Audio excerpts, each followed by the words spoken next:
दो विद्वानों की कहानी। बहुत पुरानी बात है। एक गांव में दो लड़के रहते थे।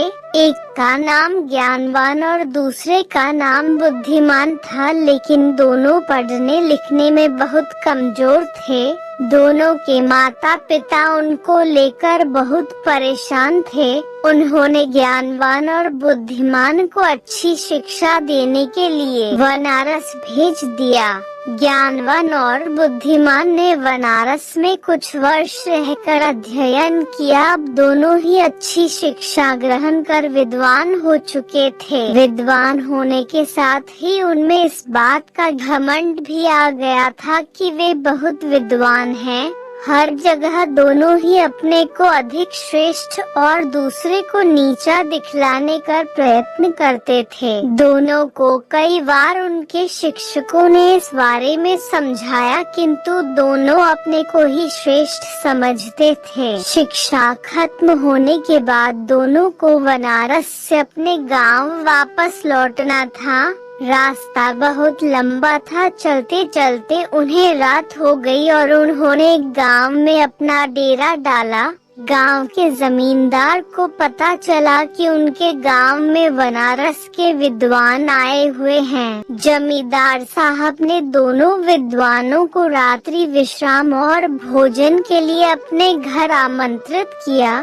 ज्ञानवान और बुद्धिमान दोनों जमींदार के घर आ गए। जमींदार ने दोनों के रुकने की अलग अलग व्यवस्था की और स्वादिष्ट पकवान बनवाए।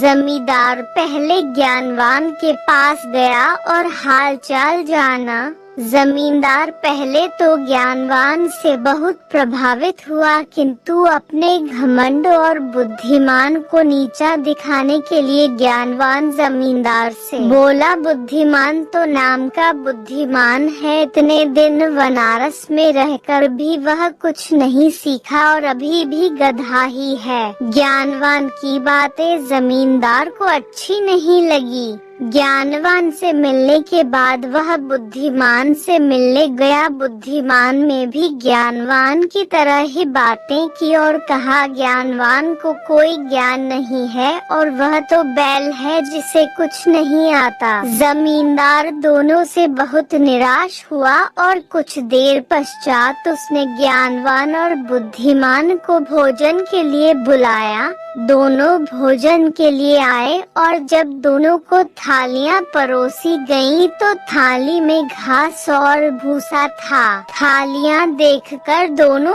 जमींदार पर बहुत क्रोधित होते हुए बोले, आपने यहाँ हमें बेइज्जत करने के लिए बुलाया है।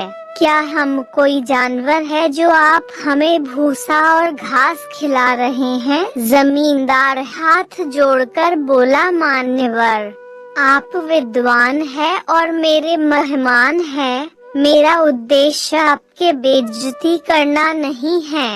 आप दोनों ही विद्वान होकर एक दूसरे को बैल और गधा बोल रहे थे, इसीलिए बैल और गधे का जो भोजन पसंद है मैंने आपको भी वही भोजन परोस दिया। जमींदार की बात सुनकर ज्ञानवान और बुद्धिमान को अपनी गलती का एहसास हुआ और दोनों ने एक दूसरे से क्षमा मांगी और जमींदार को धन्यवाद दिया। जमींदार ने भी दोनों को स्वादिष्ट पकवान खिलाए और दोनों की खूब भगत किया।